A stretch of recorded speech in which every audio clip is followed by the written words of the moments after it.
Louvado seja Deus. Provérbios 11, versículo 30. Nesta madrugada, eu estarei ali também meditando e adorando a Deus, juntamente com o pastor Ribamar, na AD Arne 51, no Val de Jaboque, né? Vocês já estão cansados de nos ouvir, né? Mas se tiver alguém que queira nos acompanhar, pelo menos para estar lá conosco, adorando a Deus ali, né? Fica aí o convite, nessa madrugada, nós vamos estar ali congregando, junto com o pastor Ribamar, na 51. Louvado seja Deus. Amém? Todos encontraram? Eu vou ler o texto e depois a igreja vai ler o mesmo texto, e aí nós vamos tomar assento e vamos meditar mais um pouco, né? Deus já falou bastante conosco hoje. O fruto do justo é árvore de vida, e o que ganha almas, sábio é. A igreja, o mesmo texto.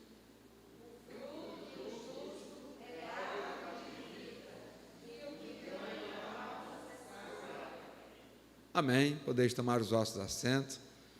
Espírito Santo, eu entrego nas tuas mãos a minha mente, a minha boca, o meu coração, e peço ao Senhor para fazer aquilo que foi bom aos teus olhos, aquilo que é o propósito do Senhor para as nossas vidas nesta noite, no precioso nome de Jesus. Amém?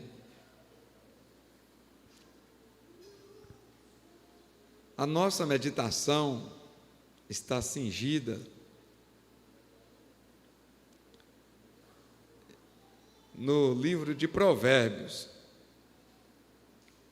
No livro de Provérbios. E hoje não será diferente, né? Nossos cultos de ensinamentos, de doutrina, ele está cingido por esses dias, né, ao livro de Provérbios. E hoje nós pegamos essa porção, que é o versículo 30, que diz assim: o fruto do justo é árvore de vida, e o que ganha almas, sábio é. Esse versículo ele é muito citado, né? Assim, no meio da mensagem, né, e tal. Mas hoje nós vamos ficar nesse versículo e tentar tirar daqui uma conversa aí, talvez uns 30, 40 minutos juntos, nesse versículo. Mas antes eu quero propor para a igreja um exercício. A igreja que está aqui presente, fisicamente, a igreja que está presente pelas redes sociais, eu quero propor um exercício para a igreja replicar comigo, né, no dia a dia. Vou fazer 2 pedidos. O primeiro é esse, é um exercício. Aqueles irmãos que estão um pouquinho mais afastados, ou até desanimados mesmo, quando você encontrar com ele, ou se vê-lo, tiver uma oportunidade de falar com ele, diga para ele assim, que na congregação, no meio da congregação, Deus está curando pessoas. Ouvimos já um testemunho nesta noite. Diga para ele que no meio da congregação crianças estão nascendo, né? Crianças estão sendo apresentadas, né? Que pessoas têm sido libertas, e são muitas, e que o coroar da igreja, que é a salvação de alma, você diz para ele: olha, Deus está salvando pessoas no meio da igreja. O que falta a essa igreja? Só a presença desse irmão para participar dessa festa.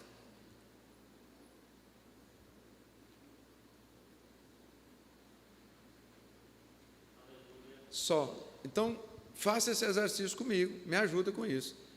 Como é que está? Como é que vai? Parece que está frio. Não, irmão. O que tem que acontecer na igreja está acontecendo com muita tranquilidade no nosso meio. Não bastou eu pensar em falar durante aí 2 semanas, buscando algumas referências para dizer que a sabedoria se revela no homem quando ele ganha alma, e antes mesmo de eu pregar a palavra, alguém vai no altar com alguém do lado para dizer: eu ganhei esta alma para Jesus. Isso não é coisa, irmão, comum. O pastor prepara em casa um texto durante 2 semanas. Aí na quarta-feira passada não foi possível aplicar, porque eu fiquei doente. Aí hoje eu venho animado, entusiasmado e pedindo sinais para Deus, porque vai aproximando a hora da mensagem. Meu Deus, eu não posso levar alguma coisa de mim. Mas aí alguém vai no altar para dizer o seguinte: eu ganhei o primeiro fruto. E olha o que o texto diz: o fruto do justo é árvore de vida. O que é ganhar uma alma? É tirar alguém da morte eterna e inseri-la na vida eterna. Deus está conosco, irmão. Leva isso. Leva isso. Eu fui numa igreja e o pastor nos convidara lá, porque lá tinha 7 anos. Porque lá tinha 7 anos que não convertiam uma alma. E ele desesperou. É claro aí. Igreja que não tem conversão, 7 anos sem conversão. A pastora Riva é testemunha. Irmão Napoleão é testemunha, a irmã Jeane é testemunha. 7 anos sem uma alma. E nós ficamos com compaixão daquela situação. E nós oramos lá e falamos: pastor, aqui é a igreja. E a marca da igreja é a salvação de alma. E o dono da igreja quer salvar a alma. E nós vamos fazer uma oração, nós vamos abençoar o Senhor, os seus obreiros, o seu rebanho, esse lugar, esta cidade. E o Senhor, e aquele pastor, presidente e tal, já estava decidido, e inclusive nós nos conhecemos, porque a esposa dele viu o desespero daquele pastor, porque ele queria fechar tudo, encerrar tudo, e estava inclusive com uma doença, adoecido de ver aquela situação tão caótica. E nós oramos com alegria juntos. Começou aqui nesse gabinete, era aqui, e depois nós fomos lá visitar ele, 400 quilômetros, um pouquinho mais de 400, fizemos um rebuliço santo lá com ele, e no dia seguinte ele foi para o culto de ensino, e já mandou mensagem: hoje uma alma veio aqui, e sem muita conversa, já veio para frente, e já aceitou Jesus. Meus irmãos, se Deus está no lugar, esse é o sinal. Mas agora nós vamos ver se Deus está em nós. Ixi, misericórdia, o irmão está dizendo aqui no altar: misericórdia, aleluia. Vamos lá, eu preciso que você me dê muita atenção, porque aqui tem o Espírito Santo me deu aqui um encaminhamento, e se eu acertar no encaminhamento e você acertar aí na questão auditiva, vai fechar perfeitamente o entendimento que vai melhorar a nossa caminhada. Alguns ficarão distraídos, é natural, porque tem coisas erradas que acontecem no meio da igreja. Me pergunte por que acontece coisa errada no meio da igreja, me pergunte aí. As coisas erradas, a Bíblia diz que todas as coisas concorrem para o bem. As coisas erradas que acontecem no meio da igreja, não é para diminuir a igreja, porque nada pode diminuir a igreja. Não é para macular a igreja, porque nada pode macular a igreja. Nada, absolutamente nada. As coisas erradas que acontecem dentro da igreja, é só para que o desviado tenha um norte, uma informação de que ele está desviado. Pastor, não entendi. É simples. As coisas equivocadas que ocorrem no meio da igreja, elas só têm uma finalidade, e é uma finalidade positiva. Olha que interessante, porque todas as coisas têm que concorrer para o bem. É só para dar notícia para o desviado de que ele está desviado. Porque a coisa mais difícil que tem é um crente se dar conta que ele já saiu do caminho. Mas sabe qual é o indicativo para o desviado, pastor René? Saber que ele está desviado, é a misericórdia de Deus na vida dele. É quando ele começa a ver só aqueles pontos, sabe, da igreja.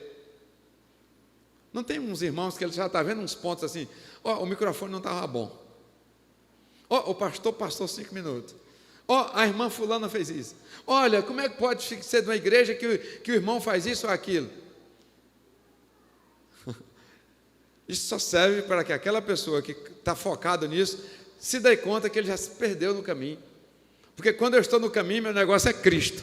É Cristo, é Cristo, é Cristo, é o perfeito, é o certo, é o acertador, é aquele que faz, que não falha, que tem domínio, que tem controle. E essa pessoa só consegue ver esse ângulo da igreja. Mas quando o olho dele volta para essas coisas pontuais, equivocadas, é a misericórdia de Deus para dar notícia para ele que ele está distante do caminho. Tudo isso para dizer, vai ter sempre alguém desfocado no meio da igreja. Mas eu que não estou desviado, eu vou focar naquilo que é o foco. Alguns dizem, por que o senhor não diz isso ou aquilo para o irmão fulano? Não, meu irmão, isso aí é para você se dar conta, você está vendo demais esse defeito, esse é um indicativo para você ver que você já está longe do caminho. Porque quando eu estou no caminho, o meu alvo é Cristo, tá bom? Toda vez que vier alguma coisa assim no culto de ensino, eu gosto de já compartilhar, né? E essas coisas vão chegando, eu vou compartilhando. Mas aqui a proposta é: a Bíblia diz que quem ganha uma alma, quem ganha almas, não é uma, né? Quem ganha almas, sábio é.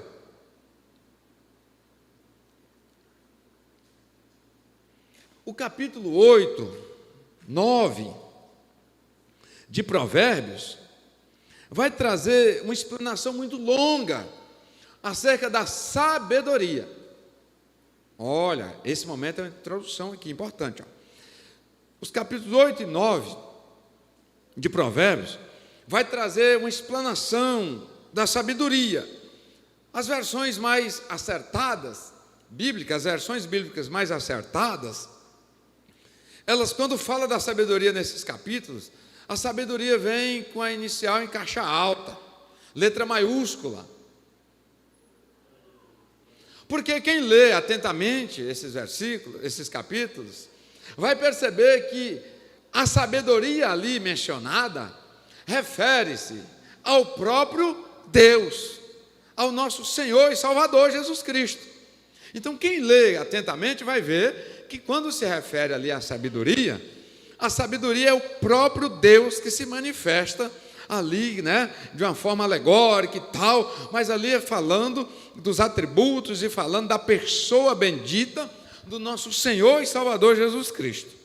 Ora, então a sabedoria, ela não é só uma virtude que sai de Deus, não, é um atributo de Deus, é algo que está na natureza de Deus.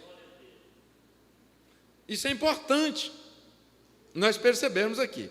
Aí o texto vai dizer o seguinte, que quem ganha uma alma, ou quem ganha almas, sábio é. Sábio é. Por que quem ganha uma alma, sábio é? Porque quem ganha uma alma, ele necessariamente é usado pelo Espírito Santo de Deus. Por quê? Porque a própria palavra de Deus diz que quem convence o homem do pecado, da justiça, do juízo, né? Quem é? O Espírito Santo de Deus. Então, se é o Espírito Santo de Deus que convence alguém, que pode convencer alguém, e para uma pessoa ser salva, ela precisa ser convencida, então quando alguém ganha uma alma para Cristo, ele necessariamente está sendo usado pelo Espírito Santo de Deus. Até aqui, amém? Aleluia. Aleluia. Então, eu já posso avançar e já fechar aqui a mensagem da noite. Por que um ganhador de alma, ele é sábio? Simples. Porque um ganhador de alma é um portador da sabedoria com S maiúsculo. Porque um ganhador de alma, necessariamente, ele é um portador da presença de Deus.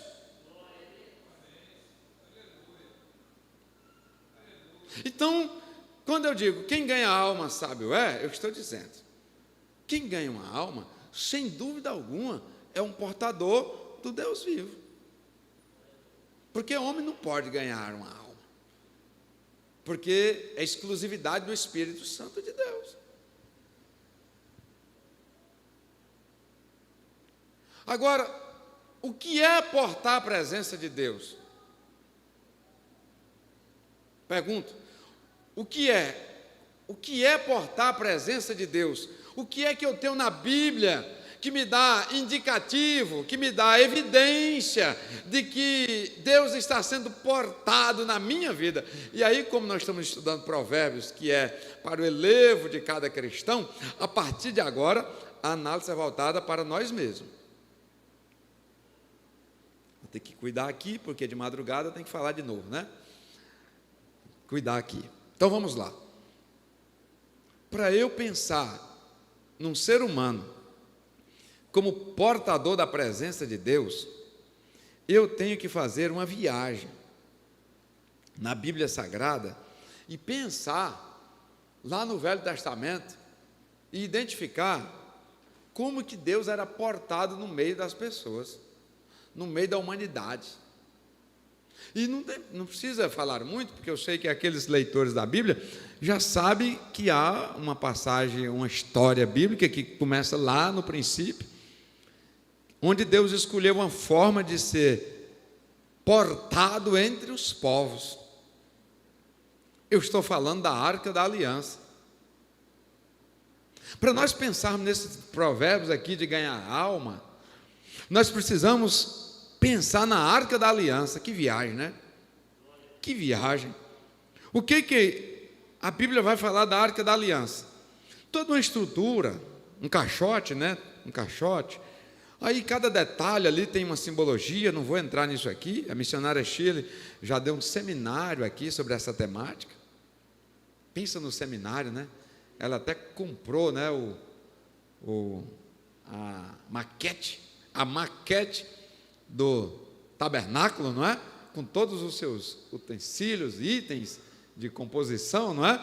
E ali nós tivemos aqui um período fantástico de aulas, vendo aqui literalmente aqui o tabernáculo, e ela com a sabedoria que Deus concedeu a ela, explicava para nós cada detalhe ali. Mas o item aqui é a arca, esse utensílio, que era o utensílio que representava ali no Velho Testamento, no Concerto Antigo, o quê? A movimentação de Deus no meio do povo. O que nós temos que ver da arca nesta noite, uma vez que nós não vamos ficar vendo as simbologias da estrutura da arca? É ver, primeiro, que a arca desapareceu do cenário bíblico. Primeira coisa. Historicamente, biblicamente não se fala, mas nem mesmo historicamente, sabe-se do paradeiro da arca. A arca saiu de cena, porque Deus é assim, quando Ele traz o novo, Ele remove o velho. Quando Ele, muitas pessoas querem viver novidade de vida, sim ou não? Mas Ele é apegado à velha vida, não tem como vir o novo, porque com Deus é assim, se vem o novo, então nós temos que perceber, se Deus tirou a forma de Ele ser portado e movimentado no meio das pessoas, se Ele tirou esse veículo, certamente Ele tinha um novo para colocar em cena. E aí nós vamos entender isso quando Paulo, lá nas suas cartas, vai dizer que nós somos o quê? Templo. Templo de quem? Me ajude, por favor. Ou seja, templo de Deus. Paralelo entre a arca e eu. Paralelo entre a arca e você. Paralelo entre a arca e nós. Hebreus, capítulo 9, agora Hebreus, capítulo 9, versículo 4. Quando o escritor aos Hebreus vai trazer aqui uma referência, vai trazer aqui resgatar, não é? A história lá dos sacrifícios e tal, para apresentar Jesus como o perfeito. Louvado seja Deus. Ele vai dizer assim, que tinha o incensário, né, de ouro, e a arca do concerto, que ficava lá de trás, né, de trás do véu, ou seja, no lugar santo, no lugar santíssimo, né? Aí o que tinha lá? Além do incensário de ouro, tinha a arca do concerto, ou seja, a arca da aliança, que era toda coberta de ouro, toda em redor, né? Toda coberta de ouro, todo em redor, em que estava um vaso de ouro. Aí, meus irmãos, aqui começa o detalhe. O que é que tinha por dentro da arca? Um vaso de ouro que continha o maná, a vara de Arão que tinha florescido e as tábuas do concerto.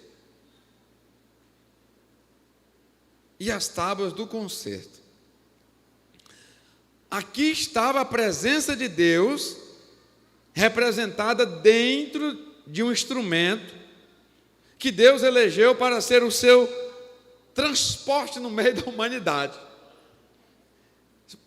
Parece brincadeira, mas quando o exército estava com essa arca, o exército prevalecia. Quando não tinha arca, o exército... Porque às vezes a gente fala assim, pode Deus estar numa estrutura dessa? Olha, a gente olha para as pessoas assim, né? E pode Deus estar na vida de uma pessoa desse jeito? Tá, irmão. Tá. A resposta é sim. Era uma arca, um caixote. Imagina o exército lá de lá, vendo o sacerdote, ao invés de estar portando à frente, o batalhão, ao invés de ser os generais de guerra com espada e lança, sabe quem que aparecia? O sacerdote com caixote.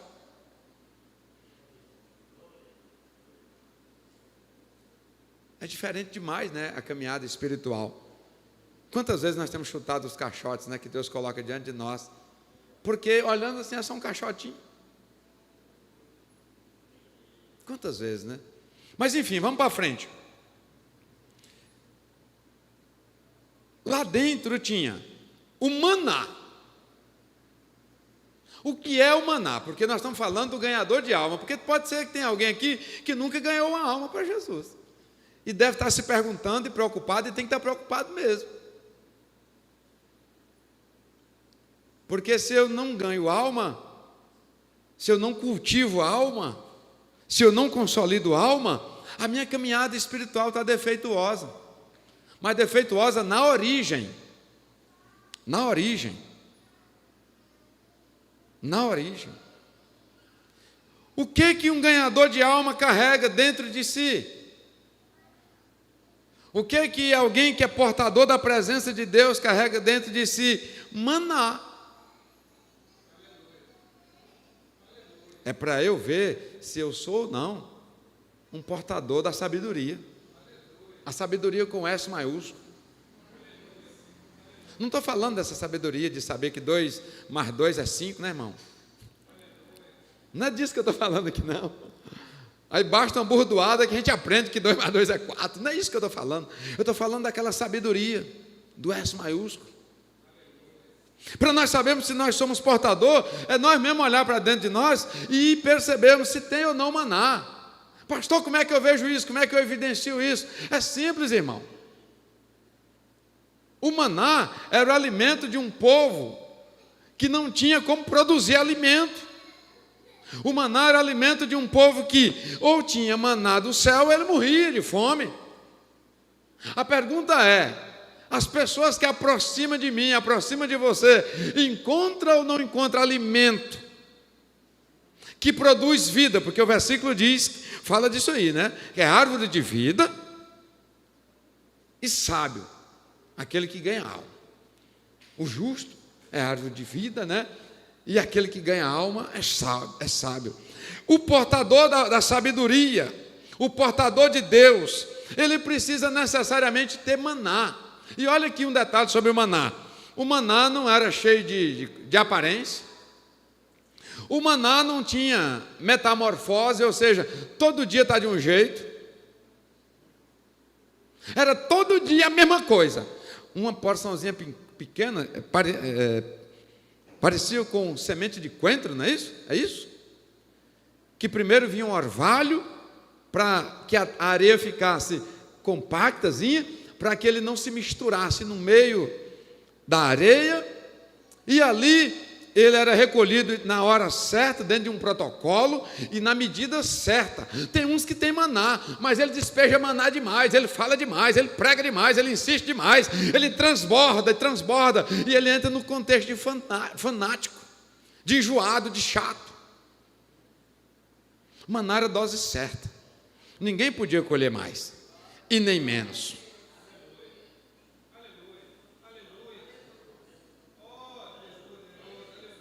Não tinha metamorfose. Irmã Márcia, segunda ele vinha de um jeito, terça ele era do mesmo jeito, quarta na mesma hora e da mesma forma o maná estava lá, quinta do mesmo jeito. Por isso que eu digo, não precisa de metamorfose para ganhar alma, não precisa pintar diferente, não precisa, o pastor tem que dar um jeito, tem que fazer um negócio, não precisa. O maná vem todo dia do mesmo jeitinho.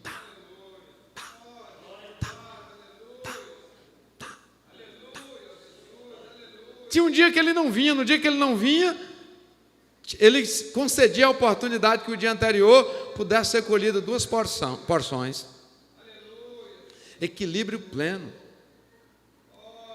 A presença de Deus na arca era marcada pela presença do maná. Tem maná aí? Quem chega perto de ti sai fortalecido ou sai sedento? Sai alegre ou sai ácido? É bom você olhar para você e começar a pensar: ei, tem pessoas dizendo que ficou comigo e não gostou de mim, me achou muito ácido. Aí alguns dizem: é porque eu sou cheio da presença de Deus e quem é endemoniado não gosta de mim. Não é não, irmão. Não gostou é porque não tinha maná, é porque chegou com fome e saiu faminto. É porque o que tinha aí era pão embolorado, era fuxico, era intriga, era mentira, era calúnia. Eu digo mesmo. E às vezes nós estamos colocando tudo isso na mesa, ó, calúnia, mentira, difamação, hipocrisia, botando na mesa, aí no final sobra tudo aquilo na mesa, e a gente tem certeza que está colocando maná com fartura. Maná não sobra, porque ele chega na medida certa.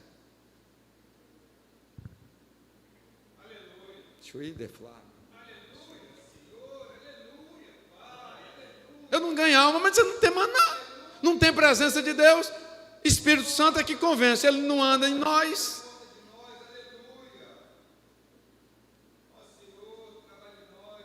Maná era o item 1 de dentro do caixote.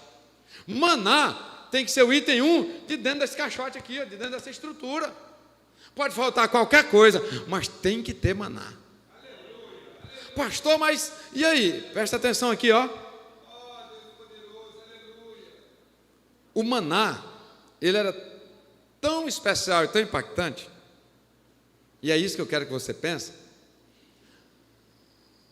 Tem gente colocando, vou voltar um pouquinho, tem gente que coloca veneno na mesa, sai dele é veneno, e quem come morre. Eu conheço crentes que aproximou de outro crente e morreu.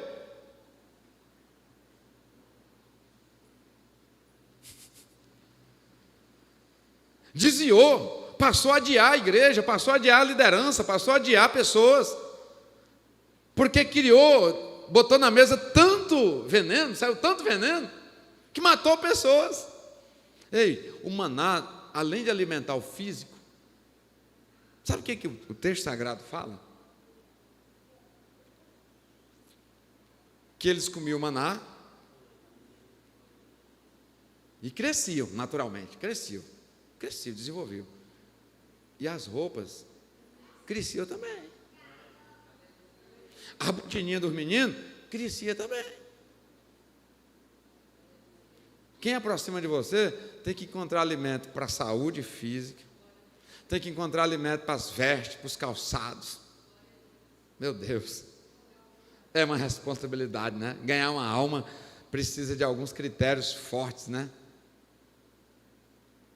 Tem que chegar, irmão, quem é que quer sair de perto de alguém que, estando perto dele, é alimentado em todos os níveis da vida. Algumas pessoas afastaram de Jesus, e aí os discípulos se preocuparam, porque pensavam que Jesus precisava de muitos seguidores, né? Porque hoje, se você tem poucos seguidores, está em baixa, né? Não vale nada. Se tinha muitos e começa a perder seguidores, aí é pior ainda. Ter muitos e perder seguidores hoje é pior do que nunca ter tido nada. Aí um dia Jesus começou a baixar lá no Instagram dele a quantidade de seguidores, né? E o discípulo falou: você não está se dando conta do seu Instagram, não, Jesus? Caiu muito esses dias aí, ó, era tantos milhões, agora só tem tantos milhões. E Jesus falou: e vocês também não querem me bloquear também não? Deixar de me seguir? E eles disseram o seguinte: para onde iremos nós? Para quem iremos nós? Se só é aí no Senhor que eu encontro maná.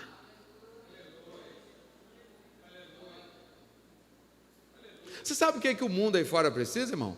Não é de discussão, não é de várias propostas. Ei, você que lida aí fora como eu lido, sabe o que as pessoas querem aí fora? É só maná. Eles trabalham, eles lutam, eles ganham salário, pouco ou muito, tem parente, bom ou ruim, tem família com problema, todas as famílias têm problema, mas aí nós queremos ajudá-los de tantas formas, mas o que a igreja tem que colaborar? Esses dias eu vi alguém batendo em nós, porque nós estamos fazendo pouco serviço social, pouca assistência social, e eu preciso dizer isso aqui nessa noite. Nesse altar eu tenho autoridade para dizer isto. Nós não fomos chamados para dar a cesta básica para ninguém, não. Nós somos chamados para levar maná. Se, numa questão secundária, puder dar cesta básica, que dê cesta básica. Mas eu conheço muitas igrejas que se transformou nisso aí. Ela faz o quê? Por não ter a condição de levar maná, aí leva arroz, feijão, óleo, azeite. E aí, isso é bem visto por muitos, que também já se perderam. Nós somos chamados, irmão, para uma missão de quê? Ide e anunciar, e levar, e entregar de graça maná. Quem não tem maná, dá arroz, dá feijão, promete açúcar. Ué, o pastor é contra entregar a cesta básica? É claro que eu não estou falando isso. E vocês sabem que, graças a Deus, aqui, né, a tesouraria está ali, que é testemunha, né, a mão direita fazendo e a esquerda jamais sabendo, né, mas não tem faltado a assistência àqueles que precisam de arroz e feijão. Mas depois que já chegou lá na mesa, maná. Maná. Quem não tem maná oferece qualquer coisa. É forte isso, mas eu falo. Né? Eu falo. Então eu sou ganhador de alma, sim. Quem é um ganhador de alma é sábio. O que quer dizer isso? Que o ganhador de alma é um portador da presença de Deus. E qual é a evidência que eu tenho para saber se eu porto ou não a presença de Deus? Eu recorro na arca. E eu vou ver se tem aqui dentro dessa carcaça aqueles utensílios que tinha dentro da arca. Se tiver, aleluias. Se não tiver, ele está pronto para nos encher com esses utensílios. Não desespere. Não desespere. Não desespere. Quem tem maná, irmão, é difícil para ele sair de uma rodada. Tem sempre alguém querendo mais. Tem sempre alguém querendo ouvir mais. Tem sempre alguém querendo estar junto.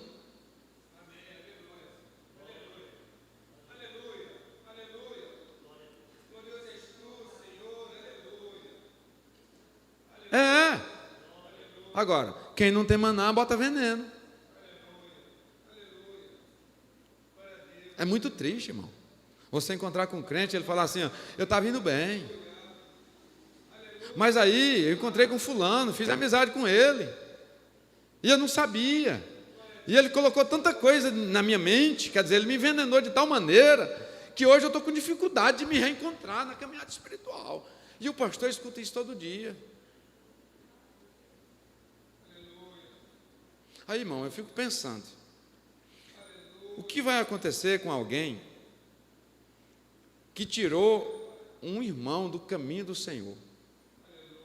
Porque aquele que não ganhar, eu já acho que já vai ter alguma coisa ali, né? Se teve a possibilidade de ganhar e não ganhou, já vai ter problema.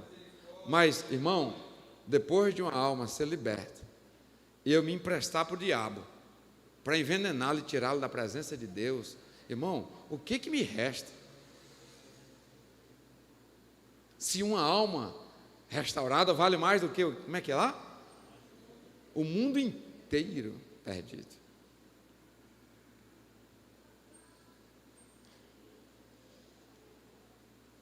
O que mais tinha lá? Nós vamos falar um pouco ainda de maná, né? Mas era importante nós pensarmos que ele sacia, que ele não vive metamorfose, que ele é do mesmo jeito que ele é segunda, ele vai até o final de semana. No sábado pulava, né? Sexta pegava 2 porções, no sábado ele não vinha, porque ele é organizado, pastor Diogo, né? Naquele pré-MEP, Deus, as coisas são organizadas, são disciplinadas, né? Tinha um dia que ele não comparecia. Ei, quem tem maná sabe disso. A árvore plantada junto a ribeiro, ela tem folha o tempo todo, mas ela dá fruta ao seu tempo. Tem crente aí sofrendo porque ele está dizendo, hoje eu não dei fruto. Não, mas você continua com folha. É porque fruto tem estação própria. Quarta-feira, sabe qual foi o ensino que eu tive que dar na igreja? Anunciar na igreja? Deitar e curtir uma febre pesada lá dentro de uma rede. No sábado não vinha maná não, irmão. E quem não pegava a porção dobrada na sexta, no sábado passava fome. Sabe, aí, irmã, vai longe, né? Eu só vou no culto de ensino. Eu só vou na vigília da vitória, com o pastor Antônio Márcio. Lá de dentro de casa mesmo é a mesma coisa. O maná, presta atenção aqui, ei, olha aqui. O maná não caía dentro de casa.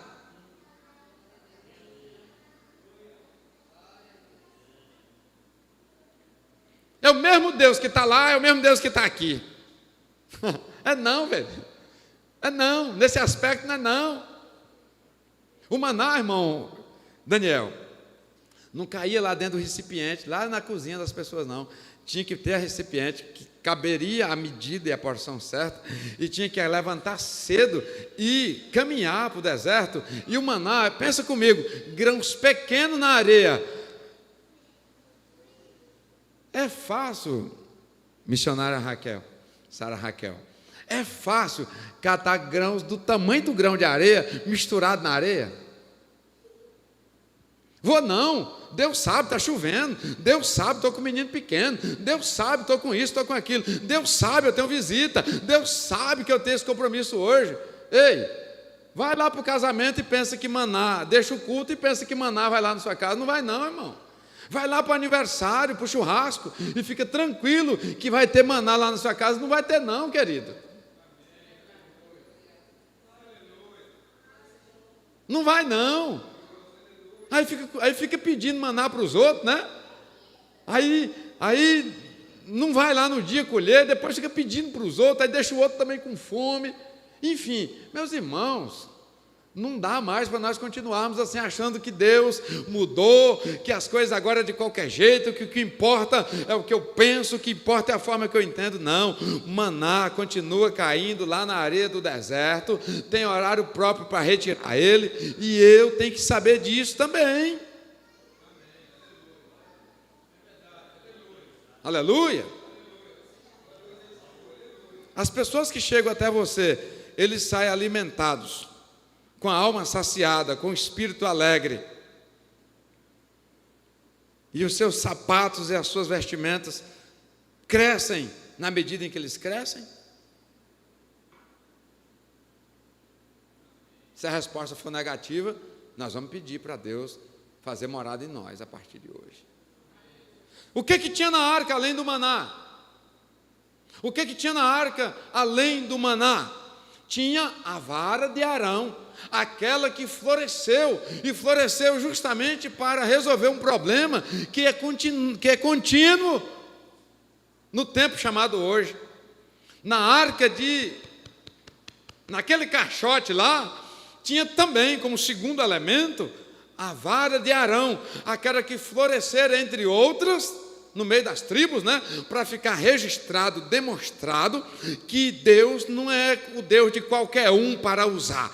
Deus não faz acepção de pessoas para salvar, mas Deus faz acepção de pessoas para usar na terra como porta-voz dele. E eu e você temos que entender isso. Eu sou a mesma coisa do pastor presidente. Eu sou a mesma coisa do pastor. Não é. Eu sou a mesma coisa do irmão. Não é, nunca será. Porque com Deus as coisas são assim, ó. As coisas são separadas. Deus valoriza a hierarquia e Deus dá autoridade para quem Ele quer. E naquele dia quis Deus entregar nas mãos de Arão a autoridade. Mas aí as outras tribos dizem: qual é a diferença de Arão para nós?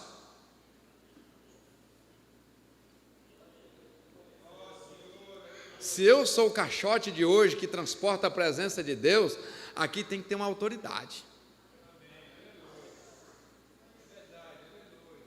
O que nós encontramos hoje? Muitos falastrões, muitas movimentações, muitos trejeitos, muitas profecias genéricas.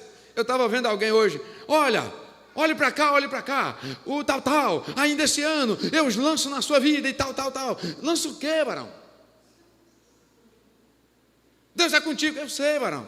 Eu quero ver o Deus que chega no meu particular, o Deus que chega na minha intimidade, o Deus que não fala comigo de forma genérica, mas que fala pontualmente, dizendo: meu filho, meu servo.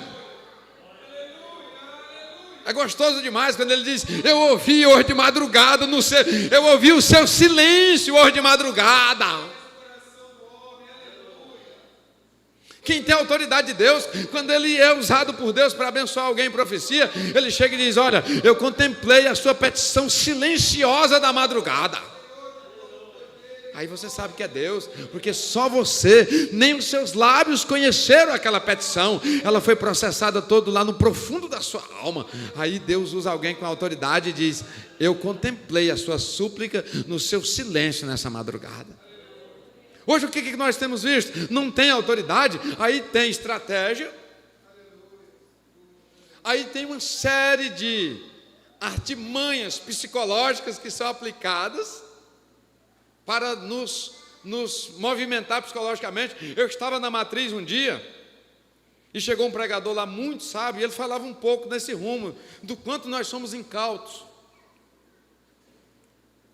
E ele disse, no meio da mensagem, ele falou que ia fazer um teste conosco. Irmãos, ele pediu para nós pegarmos o pano que estava na mesa e ficar 4 pessoas assim, num culto normal, não estava em festividade. E ele fez um discurso aqui, valendo-se da Bíblia, e pediu uma oferta. Nós todos nos levantamos, levando carteira, relógio,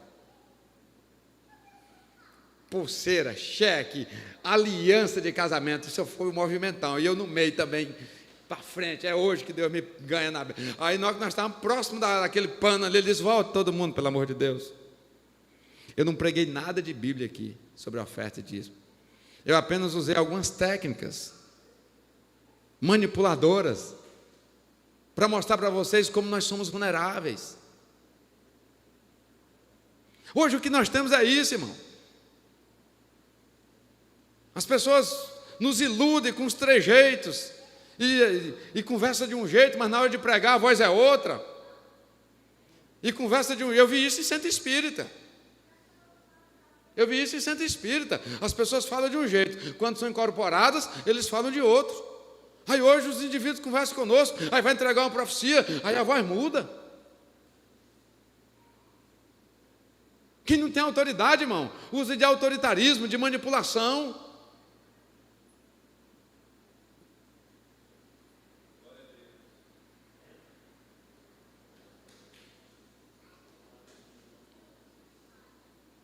O que tinha lá? A autoridade vinda de Deus. É Arão que vai ser o porta-voz. É Arão que vai ser o sacerdote. Acabou. Não concordo que ele é o sacerdote e tal. Ei, essa briga é antiga. É o filho que hoje não concorda que o pai é o pai, que a mãe é a mãe. Isso é antigo. Mas se eu sou portador da presença de Deus, o meu filho pode falar o que quiser, a minha filha pode pensar o que quiser, mas aqui diante de mim, ela tem que ver a autoridade de Deus constituída na minha vida, tem que se curvar.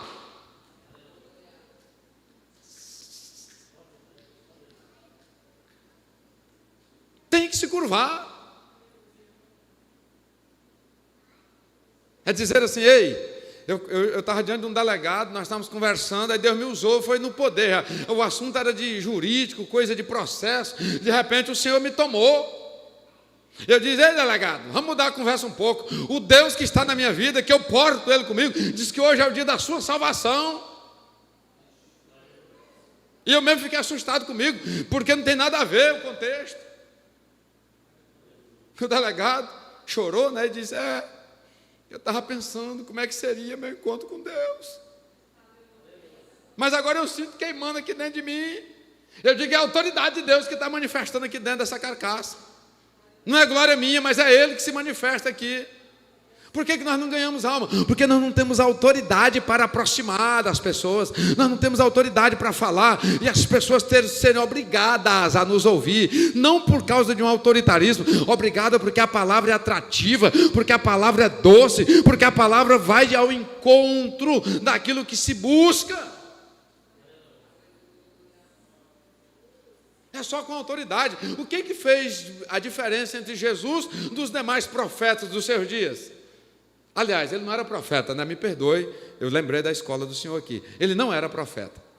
Mas o que é que o diferenciava daqueles outros que também pregavam naqueles dias? Está escrito lá, é porque ele dizia não é autoritarismo, porque Jesus, pelo que nota-se, tinha uma voz mansa e suave, tranquila, né? Mas queimava, cortava. Dividia alma e espírito, juntas e medula, o que saía da boca do homem. A mulher chega para ele, cadê seu marido? Eu não tenho marido. E ele diz, disseste bem. X que você teve nunca foi seu, o que você está com ele agora também não é seu. Não parece ser afrontoso? Não, isso chegava suave. Isso chegava de uma forma que atraía. Ele disse para uma mulher assim, irmã Luciane, olha, eu não vou fazer isso não, porque os cachorros não são dignos disso não. Mas aquela palavra saía com a autoridade de Deus, aquilo não foi ofensivo, e nem distanciou a mulher da sua bênção, pelo contrário, aquela palavra fez a mulher dar mais como é que eu digo? Ela foi mais motivada para a bênção dela, e saiu com a bênção. Gente, você já foi exortado por alguém que não tem autoridade de Deus? Quem já foi? Eu já fui. Irmão, pelo amor de Deus. Gente, uma pessoa que não tem autoridade de Deus, vem te exortar, você está errado, não estou dizendo que ele está certo não. Mas a pessoa que não tem autoridade, irmão, ele machuca a gente demais. A gente estava ali num pecado X, a vontade agora é de cometer homicídio. Depois que ele está ali, a vontade é de matar. Porque quem não tem autoridade, irmão, ele estraga tudo, o que está ruim fica pior. Quem não tem autoridade, ele chega, ele te ofende, ele te magoa, ele te deprime, ele te adoece. Mas quando é alguém que tem autoridade, ele nos exorta, e aquilo dói, porque tem que doer. É o açoite de Deus, mas é prazeroso. É um açoite regado pelo amor. Porque Ele açoita aqueles que Ele ama e tem por filho. Ei, pensa, o senhor também, na idade que está, já passou por ser exortado por um irmão que não tem autoridade nenhuma de Deus. Não é horrível? Muitas vezes, é horrível, irmão.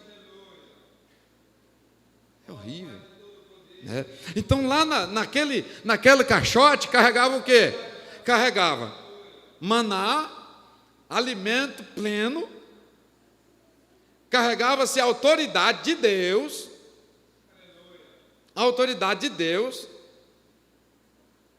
e terceiro, para nós não ficarmos aqui enfadonhos, né? Não nos tornarmos aqui cansativos e cansar os irmãos, né? Dentro da estrutura do caixote, que sumiu para que eu e você entrasse em substituição, cadê a arca? Está aí, ó. Cadê a arca da aliança? Está aí, ó. Aquele caixote sumiu, E entrou essa outra carcaça no lugar para portar Deus. Por isso é que não faz falta a Arca da Aliança. Porque lá era olha aqui, porque lá era em um utensílio, lá era em um veículo. Agora, olha como é que Deus está. Quantos veículos? Quantos veículos? Viu a diferença da lei para a graça? Na lei também tinha, mas era em um veículo. Hoje, eu, você, nós, todos portadores da presença de Deus. Sua finalidade na terra, irmão, por isso que muitas pessoas não se encontram, não se acham, por isso que há muitas doenças na alma, porque as pessoas não sabem para que veio. Quando o homem descobre para que veio, ele se torna plenamente feliz. E você, eu, estamos aqui com essa única e exclusiva função: portar a presença de Deus. Todas as outras coisas que a gente tenta fazer, só dá na nossa cabeça. Como diz o pastor Marcos Feliciano, é porque aí nós estamos com defeito de fabricação. Nós viemos para portar a presença de Deus e começamos a querer fazer uma série de outras coisas, menos portar a presença de Deus. Aí a gente não entende por que a vida fica difícil de se viver, né? O terceiro item, e aqui a gente encerra, é que dentro da arca tinha as pedras, as tábuas de pedra que conduziam o quê? A lei, a bússola, o manual de vida, o farol. Quantas pessoas cristãs que tem de tudo, tem todos os jeitos e trejeitos de crente, mas não tem um versículo dentro da carcaça. Não tem um versículo dentro da carcaça. Não tem um princípio divino dentro da carcaça. E aí não entende por que não ganha alma, por que não cultiva a alma, por que não avança, por que não prospera. E aí anda fazendo uma série de coisas erradas. Porque olha aqui, ó, quem não faz o certo, o errado é certo que será feito. Quem não faz o certo, é certo que o errado será feito. Se eu não tenho a bússola, se eu não porto a bússola, as pessoas encontram maná, aí ele aproxima. Aí agora ele vê a autoridade, ele encosta um pouco mais. Aí agora, irmão, ele vai receber conselhos celestiais. Porque quem é um portador da tábua da lei, ele vai começar a dizer: meu filho, não enfrente seu pai. Meu filho, é você que tem que pedir perdão. Meu filho, volta para casa, reconcilie com a sua esposa. Meu filho, volte lá no seu patrão, peça perdão. Meu filho, obedeça às autoridades constituídas sobre você. E aí, a tábua, a lei, ela fica sendo, ela vai sendo transmitida de pessoa para pessoa, de pessoa para pessoa. E aí, quando uma pessoa encontra em nós maná, autoridade e instrução, ele se apaixona pelo Deus que se manifesta em nós. Bem aí entra a conversão. E aí o salmista diz: pronto, agora você é sábio, agora você é um portador da presença de Deus, e pessoas são salvas pelo Deus que manifesta em ti. Isso é o salmo, isso é o versículo. Isso é o versículo 30 do capítulo 11 de Provérbios. Por que diz lá que quem ganha uma alma é sábio? Nós temos que fazer essa viagem para compreendermos isso, mas não só compreendermos para replicar, mas sobretudo para viver. Sobretudo para viver. Não pode exalar veneno, mas sim maná. Não pode exalar autoritarismo, estratégia, manipulação, mas sim a autoridade de Deus. Não pode sair conselhos filosóficos, ideias, pensamentos, não, tem que sair a lei de Deus. Porque lá fora tem aqueles que dão instruções, autoajuda, está recheado. Agora tem a figura do coach. O que o senhor tem contra coach, pastor? Nada, mas Ser igreja não é ser coach, não é trazer ideias, instruções, estratégia, não. É exalar palavra de Deus, na certeza de que ela por si só, quando lançada, ela produz o efeito que Deus deseja. Eu tenho que receber instrução de coaching, é outra história. Eu, em particular, ainda acho que não. Mas aqueles que precisam podem ir, não para entrar no céu. Porque aquele que conduz uma alma ao céu, é o portador da presença do Espírito Santo de Deus, exclusivamente, sem nenhuma estratégia. Não esqueça disso, o maná não sofre metamorfose. A autoridade dispensa qualquer tipo de manipulação.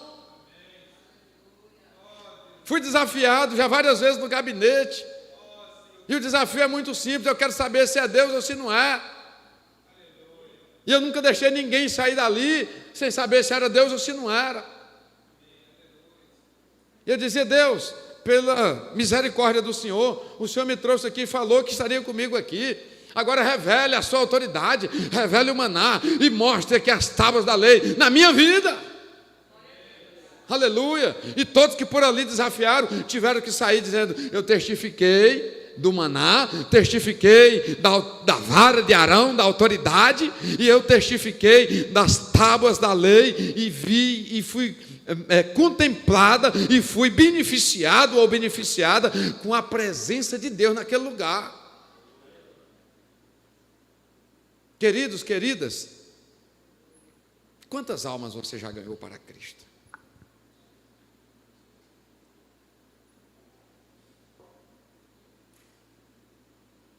Pastor, eu quero ser presbítero, eu quero ser diácono, eu quero ser missionária, eu quero ser. Tá bom, já ganhou alma para Cristo?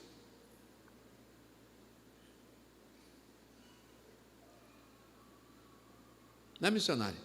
Já ganhou uma alma para Cristo?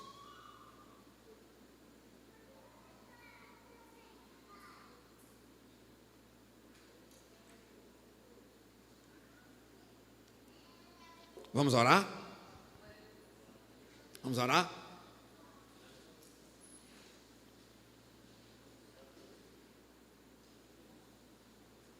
Tem menina aí pegando mensagem vou dar um exemplo aqui. Eu escuto criança aqui na igreja, pega mensagem de Napoleão Falcão e fica criticando. Eu conheci o pastor Luiz, que ele dizia que o pastor Napoleão pregava nas cruzadas e centenas de milhares de pessoas aceitavam Jesus. E ele não dava conta mais de atender todo mundo, ele tirava o terno, dava para o pastor Luiz, que eu conheci. E o pastor Luiz movimentava o terno na direção das pessoas. E as pessoas não só eram salvas com a movimentação do terno do pastor Napoleão Falcão, mas eram também no mesmo momento batizadas pelo Espírito Santo. Aí hoje, um menino que nunca ganhou uma alma para Cristo, pelo contrário, o máximo que fez foi envenenar alguns, fica questionando esses homens. Que igreja é essa?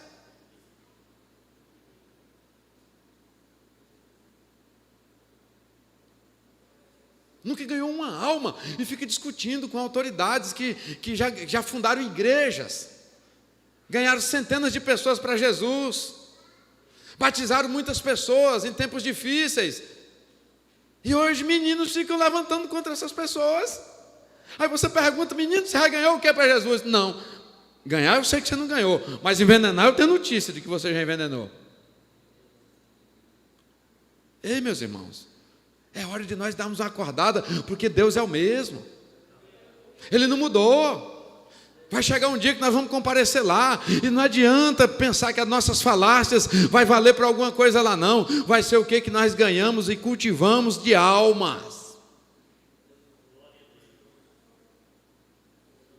Por que é sábio ganhar alma? Porque esse é o único investimento que aponta para os céus, onde a traça e a ferrugem não pode corroer.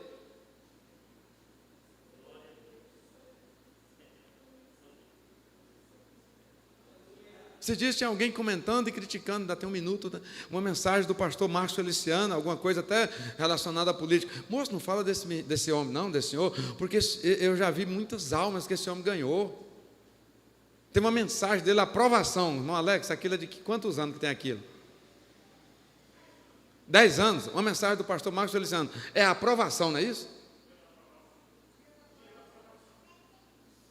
Eu peguei essa mensagem e fui assistir. Me falaram que era boa, fui assistir. 10 anos. Fui assistir com algumas pessoas não crentes. Ei, irmão, no meio da mensagem, todo mundo chorando, já queria aceitar Jesus, escutando o homem pregar, uma mensagem gravada na época que não tinha tanto recurso, né? 10 anos atrás e tal. Até hoje, aí fui pedalar esses dias, encontrei umas pessoas, eu aceitei Jesus vendo uma mensagem chamada O Dia da Aprovação do Pastor fulano e tal. E tem menino hoje questionando essas pessoas, irmão. Aí você pergunta para o menino, tá bom, meu filho, você é muito bom de argumento, mas quantas almas você já ganhou para Cristo? Ainda não, mas assim, mas eu estou me preparando. Então cala tua boca, varão, vai aceitar Jesus, varoa, vai se converter. Deixa esse povo, não toca neles não, porque eles são sábios e já provaram que são, porque eles já ganharam almas.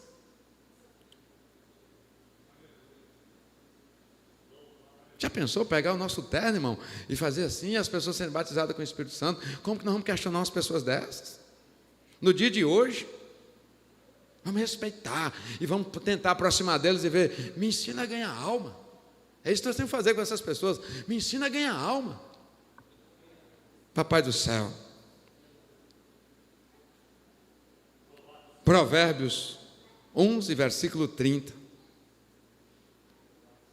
Foi a porção que o Senhor selou para esta noite e testificou, papai, com o testemunho da tua serva, dizendo, hoje eu ganhei a primeira alma, o meu primeiro fruto para Jesus.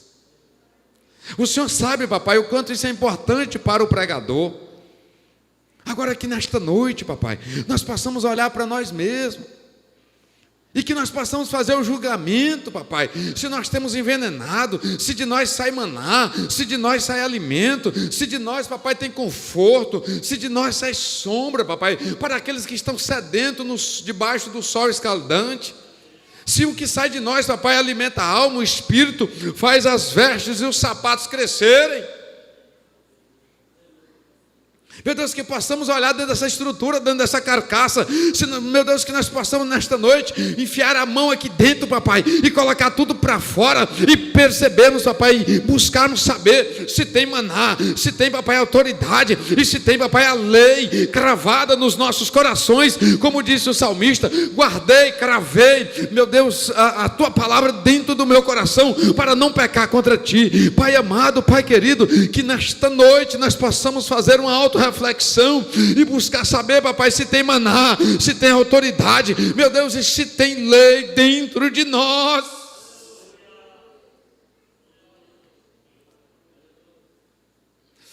Para sermos, papai, pelo Senhor tidos como sábios, tidos como portadores da sua presença, porque a igreja só serve para servir de portadora da sua presença na terra.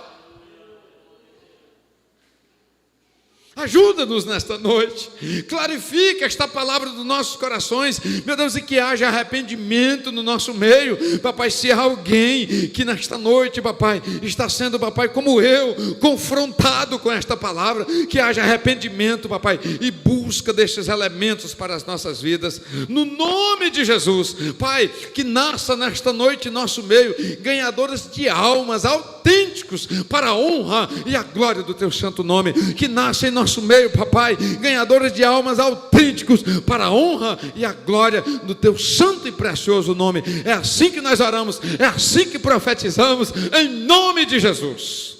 Em nome de Jesus, que o amor de Deus Pai, a graça de Deus Filho, o consolo e o conforto do Espírito Santo de Deus permaneça com todos nós, hoje e sempre. Os que estão felizes dizem amém. Está suspenso os trabalhos. Retornaremos aqui no sábado à noite, 10 horas, 10 da noite, retornaremos sábado, 10 da noite, louvado e engrandecido é o Senhor, na vigília da vitória. Pastor Antônio Márcio estará ministrando a palavra de Deus. Você é o nosso convidado